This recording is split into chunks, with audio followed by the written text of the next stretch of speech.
Mapagpalang araw po sa inyong lahat. Welcome to DJ Sean Stories. Turn on your notification bell, like and subscribe para sa crime stories araw-araw. Sa ating kwento ngayon, ating pag-usapan ang isang magkaibigang babae mula sa Thailand. Halos tunay nga na magkapatid ang turingan na magkumare. Pero dahil sa pera at paggaganid, tuluyang nasira ang kanilang pagkakaibigan. Hanggang sa nauwi na nga ito sa karumal-dumal na katapusan. Ang babae sa ating kwento ngayon ay kinilalang si Payawan Panghao o tinatawag ng kanyang pamilya na Ann, 24 years old. Si Ann ay nagmula sa Nakhon Pathom Province sa bansang Thailand. Hindi naman nakapagtapos ng kolehiyo si Ann. Kumuha siya ng isang short course ng midwifery o maternal newborn care. Matapos mag-aral ng isang short course, agad lang nagtrabaho si Ann dahil sa kailangan niyang tumulong sa kanyang mga magulang. Kahit nga sa murang edad, nagsumikap na magtrabaho si Ann. Pumasok siyang dishwasher sa isang kantin. Nagtrabaho din ang babae bilang tendera ng isda. At sa huli, naging assistant nga si Ann sa isang maternity clinic. Simpleng babae lamang si Ann pero mahilig siya sa pagsusuot ng magagandang damit at pagsiselfie. Maputi, makinis at maganda si Ann. Kaya naman marami ang nagkakagusto sa babae. Isang araw habang nagtatrabaho sa klinik, may nakilala si Ann na isang driver. Ang lalaking ito ay nakilala lang bilang Joel, 24 years old. Sina Ann at Joel ay agad na nagkamabutihan at nagkaroon ng isang relasyon. 21 years old si Ann nang ikinasal siya sa kanyang mister at agad silang nagkaroon ng isang anak na lalaki. Si Ann ang nag-alaga sa bata habang nagtrabaho naman si Joel. Hindi man kapos sa buhay ang mag-asawa pero simple lamang ang pamumuhay ng kanilang pamilya. Samantala, dahil lumaki na ang anak na mag-asawa, mas lalo ngang lumaki ang kanilang mga gastusin sa kanilang bahay. Dahil doon, napilitan na nga si Ann na maghanap ng ibang trabaho. Kahit malit lamang ang sahod sa maternity clinic, muling nagtrabaho doon si Ann para kumita kahit papano. Subalit makalipas ang 3 buwan, natanggal sa trabaho si Ann dahil isasara na ang nasabing maternity clinic. Doble dagot nga ito para kay Ann ng panahon na ito sapagkat nagkaroon naman ng sakit ang kanyang anak. Kinailangan pa nga ni Ann at Joel na mangutang ng malaking pera para mapagamot ang kanilang anak. Agad namang gumaling ang anak na mag-asawa. At para nga makabayad sa kanilang pagkakautang, nagtrabaho bilang waitress sa isang bar si Ann. Maganda naman ang kinikita ni Ann sa nasabing bar, kaya agad silang nakabayad sa kanilang pagkakautang. Pero malaki man ang kinikita ni Ann, hindi naman masaya ang kanyang mister na si Joel kung saan siya nagtatrabaho. Kaya naman pinatigil niya ang kanyang misis sa kanyang pagtatrabaho. Agad namang sumunod ang ginang sa kagustuhan ng kanyang asawa at nag-resign siya sa kanyang trabaho. At sa dami ngang sunod-sunod na pinagdaanan, napagod si Ann. At puro temporary work lamang ang kanyang mga kinukuha. Gusto ng ginang na mabigyan ng magandang kinabukasan ang kanyang anak, kaya nais niya na magkaroon ng permanenteng trabaho na maganda ang pasahod. At dito na nga siya humingi ng tulong sa kanyang kaibigan. Ang babaeng kapitbahay ni Ann ay kinilalang si Norang Chai o tawagin na lang nating Nena, 28 years old. Ang mister naman ni Nena ay kinilalang si Alex, 29 years old. Ang mag-asawa nga ay mayroong 5 mga anak. Fruit vendor si Nena, samantalang ang kanyang asawa ay nagkakaroon lamang ng pasulpot-sulpot na trabaho bilang mekaniko. Tulad nga ni Ann, ang buhay ni Alex at Nena ay simple lamang. Pero mas madalas ay kinakapos din sila sa pera. Hindi kasi sumasapat ang sahod ng mag-asawa para sa gastusin ng 5 nilang mga anak. Si Alex nga ay dating nakarelasyon na ni Ann nang siya ay teenager pa. At sa kabilangan na nakaraan ni Alex at Ann, naging kaibigan pa din ni Ann si Nena. Ate nga ang turing ni Ann kay Nena at halos tunay na kapatid na din ang turing ni Nena kay Ann. Kapag kapos ang pamilya ni Alex at Nena, kay Ann sila nakakahiram ng pera. May ilang beses pa nga na hindi na nabayaran ni Nena ang utang niya kay Ann. At sa kabilangan nito, hindi naman nagtanim ng galit si Ann. Bagkus ay inintindi na lamang ng ginang si Nena at ang sitwasyon ng pamilya nito. Maging ang asawa nga ni Anna si Joel ay hindi nagpapakita ng kadamutan sa mag-asawang Alex at Nena. Joel ang nagluluto ng ulam nila sa bahay at madalas madami ang kanyang niluluto para ibigay sa kumare ng kanyang misis na si Nena. Ilang beses ding pinasok ni Joel si Alex sa kanilang kumpanya bilang mekaniko ng mga truck na kanyang minamaneho. Subalit dahil palaging uma-absent si Alex, paulit-ulit lamang siyang tinatanggal ng kumpanya. Nang narinig nga ni Nena ang tungkol sa paghahanap ng permanenteng trabaho ni Ann, nakaisip ng masamang plano ang babae. Sa isip ni Nena, gagamitin niya ang pagiging mabuting kaibigan ni Ann para mauto at mahututan ng pera ang kanyang kumare. Noong una, hindi sang-ayon si Alex sa masamang balak ng kanyang misis. Ay nga kay Alex, naging mabuting kaibigan sina Ann at Joel kaya hindi naman tama na lokohin nila ang mga ito. Subalit sa huli, nakumbinsi pa din ni Nena si Alex nang sabihin nito na magugutom ang kanilang pamilya kapag hindi sila gumawa ng masasamang bagay. At January 3, 2024, ilang araw matapos ang bagong taon, nag-usap nga sina Ann at Nena. Sinabi nga ni Nena kay Ann na meron siyang kakilala sa Nakhon Pathom Hospital at pwede niyang ipasok si Ann doon bilang nursing assistant. Sinabi naman ni Ann na wala siyang training sa pagiging nursing assistant. Git nga ni Nena, hindi na kailangan pang mag-training ni Ann dahil may background naman siya sa pagiging midwife. Balit ayon kay Nena, sinabi niya kay Ann na kung gusto nitong makasigurado na makakapasok talaga siya ng trabaho sa ospital, kailangan ng ginang na magbayad ng pera sa fixer na mag-aayos ng kanyang mga papeles. Nung una, may pag-aalinlangan pa nga si Ann sa alok na trabaho ni Nena. Balit sa isip-isip ng babae, bata pa lamang siya, pangarap na niyang maging isang nurse. Matapos nga makausap ni Ann si Joel tungkol sa alok na trabaho ni Nena, binalikan ni Ann si Nena. Sinabi nga ng babae na payag na siya sa trabaho bilang nursing assistant sa ospital. At bilang paunang bayad, nanghihinga si Nena kay Ann ng 8,000 pesos para pang gastos ng fixer ng kanyang mga papeles. Nang sumunod na linggo, muling nanghingi si Nena ng pera kay Ann na 7,000 pesos. At makalipas nga ang 2 araw, nanghingi ulit si Nena ng pera kay Ann. Ay nga kay Nena, nagpapadagdag umano ang fixer ng bayad dahil marami daw itong kailangang kausapin para makapasok ng trabaho si Ann sa ospital. Kaya naman binigyan ni Ann ang kanyang kumare ng 11,000 pesos. Matapos ibigay ang pera, nagtanong na si Ann kay Nena kung kailan ba siya magsisimulang magtrabaho sa ospital. Kinabahan si Nena sa katanungan na ito pero agad siyang nakagawa ng kwento tungkol sa trabaho na inaalok niya kay Ann. Pagdadahilan nga ni Nena, sumasailalim kasi ang ilang bahagi ng ospital sa renovation kaya hindi pa pwedeng makapagsimula si Ann bilang nursing assistant.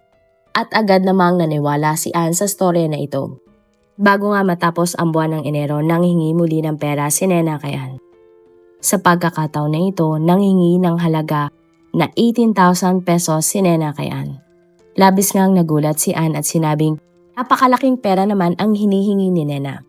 Sumagot naman si Nena at sinabing ang pera ay para dayain ang pirma ng isang training school nang sa gayon ay makakuha ng lehitimong certificate na may pangalan ni Ann. Git pa ni Nena, ito na ang huling beses na manghingi siya ng pera kay Ann. Halos maubos nga ang ipon ni Ann ng mga oras na ito. Pero ibinigay pa din niya ang pera na hinihingi ni Nena. Subalit dumaan ang mga araw, walang natanggap na update si Ann mula kay Nena. Palagi nga sinachat ni Ann si Nena kung magsisimula na ba siyang magtrabaho sa ospital. Subalit palagi lamang reply ni Nena ay wala pang update sa kanyang kakilala. Hindi nagtagal, na-realize na nga ni Ann na na-scam na siya ng kanyang sariling kumare. Araw-araw pinupuntahan ni Ann si Nena sa bahay nito para singilin ang 44,000 pesos na ibinigay niya sa ginang. Ngunit palaging wala doon sa kanilang bahay ang babae. At isang kapitbahay nga ni Nena ang nakausap si Ann at sinabing nakita niya si Nena sa kanilang tahanan kasama ang kanyang pamilya. Kaya naman agad na tinawagan at tinext ni Ann si Nena pero hindi ito nag-reply sa kanya. At March 4, 2024, nang nakatakda na ngang umalis sina Alex at Nena sa kanilang bahay para magtagong muli kay Ann. Subalit nakitaan ni Ann si Nena habang ito ay nasa kalye. Nakasakay noon si Ann sa isang motor. Huminto siya sa harap ni Nena at kinompronta ang ginang sa harap ng maraming tao. Tinawag nga ni Ann si Nena na scammer at mangloloko. At dahil ayaw mapahiya ni Nena sa mga tao, sinabi niya kay Ann na sa bahay na lamang sila mag-usap. Kaya naman sumakay si Nena sa motor ni Ann. At habang nasa biyahe, sinabi pa ni Ann sa kanyang kaibigan na ang totoo pwede nang mag-umpisa si Ann ng trabaho ng araw na iyon sa ospital. Pero bago dumiretso sa ospital, kailangan muna nilang umuwi sa bahay ni Nena para kunin ang mga papeles na ipapasa ni Ann sa ospital. At ang mga balita nga na ito ay ikinatuwa ni Ann. Sa isip nga ng babae, ito na ang simula ng pagganda ng kanilang buhay. Ngunit mali ang akala ni Ann. Dahil ang katotohanan, may mas masamang plano pala si Nena sa kanya. Habang nagdadrive nga ng motor si Ann, tinext na pala ni Nena ang kanyang mister na si Alex. Sa text, sinabi nga ni Nena na dapat nang patahimikin si Ann dahil ipapakulong sila ng babae. Gabi nga na nakarating na si Ann at Nena sa bahay ng mag-asawa. Pasok nga ni Ann sa bahay ng kanyang kaibigan. Gulat siya bakit madilim. Nagsasalita pa dapat si Ann nang bigla na lamang may isang matigas na bagay na tumama sa kanyang ulo. Dahilan para mawala ng malay ang ginang. Ang umampas pala noon sa kanya ay si Alex. Napag-alaman na nag-aantay pala si Alex sa pagdating ni Ann para paluin ang babae. Pagkatapos nagkasundo ang mag-asawang Alex at Nena na tuluyan ng tapusin ang buhay ni Ann para wala silang maging utang na kailangan nilang bayaran. Kumuha nga si Nena ng patalim at sinaksak ang kanyang kaibigan. Nang nasigurado nga ng mag-asawa na wala ng buhay si Ann, malagim na ang mga sumunod na mga pangyayari. Agad ngang kumuha si Alex ng patalim at sinimulang ihiwalay ang labi ni Ann base na rin sa utos ng kanyang misis. Maya-maya pa tumulong nga si Nena sa paghiwalay ng labi ng kanyang kumari at hindi pa doon natapos ang lahat. Kumuha pa ng kahoy si Nena at inapuyan ang labi ng kanyang kaibigan. Sunod ay nagukay si Alex sa kanilang bakuran at inilagay doon ang labi ng ginang. Dali-dali ngang sumakay ang mag-asawa ng motor ni Ann dala ang personal na gamit ng biktima. Sa isang kalapit na ilog, inihulog ng mag-asawa ang mga gamit ni Ann at iba pang labi ng babae. Ang perang dala-dala nga ni Ann ay ninakaw pa ng mag-asawa habang ang kanilang 5 mga anak ay pinaalaga muna nila sa kamag-anak ni Alex. At ang mga piyesa nga ng motor ni Ann ay ibinenta ng mag-asawa sa kakilala ni Alex. Pero hindi nila napansin na mailang bahagi pala ng motor ang naiwan sa kanilang bakuran. Nga silang tumakas papuntang Chiang Mai para doon magtago. Samantala, ginamit naman ni Nena ang cellphone ni Ann para magpanggap na siya si Ann. Tinext at chinat ni Nena ang asawa ni Ann na si Joel para sabihin na hindi muna siya makakauwi dahil nagsimula na siyang magtrabaho sa ospital. Huwag na nga din daw mag-alala si Joel sa gamit at damit ni Ann dahil binigyan na siya ng ospital. Sa kabilang banda, naniwala naman si Joel sa text ng kanyang misis. Subalit makalipas ang 2 araw, nagulat si Joel na nanghingi si Ann ng pera sa kanya. Ngunit ang gusto ni Ann, ipadala ang pera sa account ng kanyang katrabaho dahil nagloloko ang kanyang mobile account. Pero ang katotohanan, si Nena ang katext ni Joel at niloloko niya ang lalaki para padalan siya ng pera. Subalit hindi naman nakatunog si Joel at nagpadala pa din ng 10,000 pesos. At habang dumadaan nga mga araw, nagtataka na si Joel kung totoong bang si Ann ang kanyang kausap. Iba kasi ang paraan ng pagko-compose ng mensahe ng katext si Joel kaysa kung paano talaga mag-text si Ann sa kanya. Dalas ding tumanggi ito makipag-video call sa kanya. Bukod doon, sunod-sunod na ding nanghihingi ito ng pera sa kanya. At para nga malaman ang katotohanan, nag-send si Joel ng isang larawan ng lugar kay Ann at tinanong kung saang lugar ito. Pero nagulat si Joel dahil mali ang sagot ni Ann. Sa isip-isip nga ni Joel, di pwedeng magkamali si Ann sa lugar na iyon dahil iyon ang paborito nilang pasyalan. Kasyon nga ito na hindi si Ann ang kanyang kausap. At March 16, 2024, 12 araw matapos hindi umuwi si Ann sa kanilang bahay, nagtungo na si Joel at ang kapatid ni Ann sa police station para i-report na ito ay nawawala. At sinabi nga nilang baka kinidnap si Ann at ang mga kidnapper ang kanilang kausap. Agad namang nagsagawa ng investigasyon ang mga pulis at sinuri ang mga kuha ng mga CCTV kung saan nagpunta si Ann ng araw na iyon. Sa isang video, nakita nga ng mga pulis si Ann sakay ng motor nito at may nakaangkas na isang babae.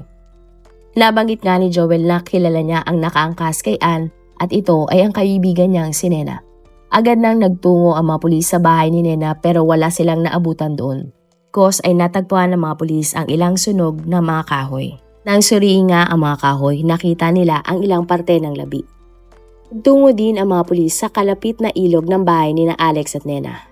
Ang mga divers sa ilog ay nakakuha ng mga gamit at labi.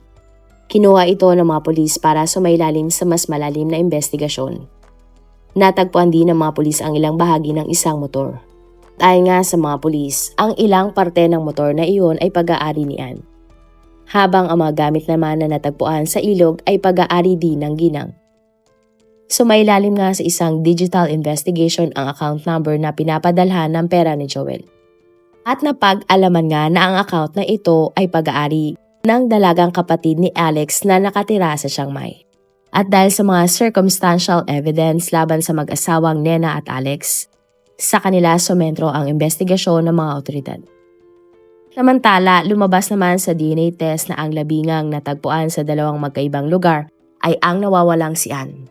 Kasi nga ang pighati na naramdaman ni Joel nang nalaman ang nakakalungkot na sinapit ng kanyang misis. Ang brutal nga na nangyari kay Ann ay agad na kumalat sa buong Thailand at social media. Tinawag nga ng mga netizen na walang konsensya ang suspect na gumawa ng brutal na krimen. Ang ibang netizen naman ay nagkomenta dapat parusahan na hatol na kamatayan ang responsable sa brutal na nangyaring krimen. Ibang netizen naman ay nagkomenta na dapat parusahan nga ng hatol na kamatayan ang suspect sa gumawa ng karumal-dumal na insidente. May nagsabi din na dapat bilisan ng mga pulis ang investigasyon dahil baka may gumagalang mamamatay tao sa buong Thailand. At dahil nga sa nangyari, kumalat ang takot at pangamba sa buong area. Ang mga babae ay hindi na nagpapagabi sa daan dahil sa takot na sila ay mamatay din katulad ni Ann. At March 19, 2024, nagsagawa nga ang mga pulis ng backtracking ng CCTV para mahanap ang kinanaroonan ng mag-asawang Nena at Alex. Hanggang saan nakita nga nila ang isang larawan mula sa CCTV kung saan sumakay ang mag-asawa ng isang red na minibus papuntang Chiang Mai. Sunod namang nagtungo ang mga pulis sa area para hanapin ang mag-asawa.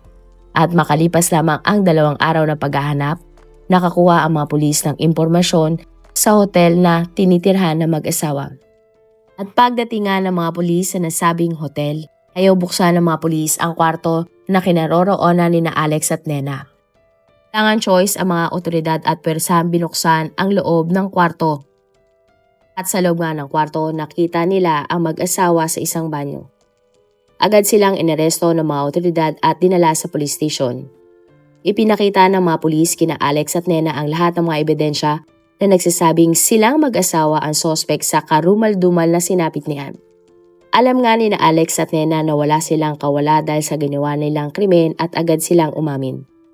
At ayon nga sa mag-asawa, napilitan lamang silang gawin ang krimen dahil wala silang pambayad na pera sa ninakaw nilang pera sa biktimang si Ann. Sabi din ng mag-asawa na pinagsisisihan nila ang pagpatay nila kay Ann at humingi sila ng tawad sa kanyang pamilya. Pero sa huli, kinasuhan pa din sina Alex at Nena ng murder, fraud at theft. Ikinulong ang mag-asawa habang nag-aantay ng kanilang trial sa kanilang kaso. At magpahanggang ngayon ay nakakulong pa din ang pumaslang kay Ann na sina Alex at Nena. Gumugulong pa ang kanilang trial sa korte. At kung sakasakali habang buhay na pagkakakulong o hatol na bitay ang maaaring ipataw na parusa kina Alex at Nena kapag sila ay napatunayang guilty sa pagpatay kay Ann. Marami pong salamat sa inyong panonood. Meron ba kayong mga kwento na gusto nyong i-share sa ating mga manonood? O kung may personal po kayong kwento na gusto nyong i-feature sa ating channel, i-comment down below nyo lang ang inyong mga suggestions. Para naman po sa dagdag kalaman, i-subscribe nyo din po at i-follow ang ating iba pang YouTube channel katulad ng Tagalog Facts and Mysteries by DJ Sean at Manila Boy Wonder Philippines. Marami pong salamat sa pagsuporta nyo sa aming mga channel. God bless everyone!